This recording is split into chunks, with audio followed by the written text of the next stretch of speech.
Het is nou nog een keerle ikker, maar over een paar maanden waast hier in Frankrijk. Dit stukje loon bij Foutgem wordt onderdeel van een 9 kilometer lang Sinneblomlint.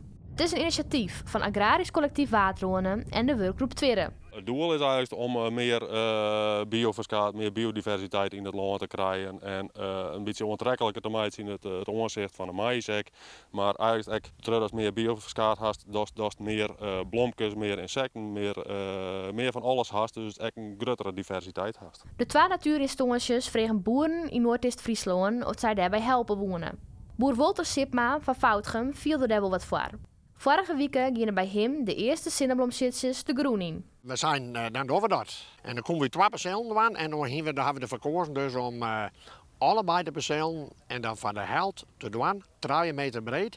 En dan meer aan het gezicht, aan de dikskant. In deze grijde bij Hantum krioelt het al van de bijen en flinters.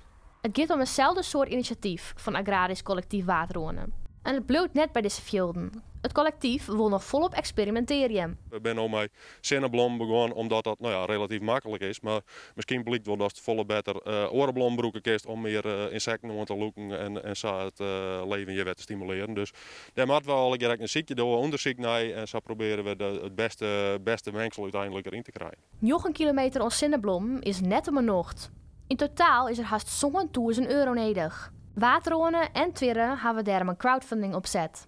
Zij hopen dat mensen uit de regio haar een steentje bijdragen willen. Ek boeren die mooi dan willen aan het Sinneblomlint binnen welkom. Ik ben heel benieuwd wat het wordt. Ontwerk en zie het zo net lezen, want we hebben bij die en nog maar wat. En het had er ook wel wat op rijdt, het waar weer wel nevens. En zou je nou ook zien kennen de temperatuur en de zin er. Sinneblom wat ik zin ga. Nou, en dat is het moet zitten.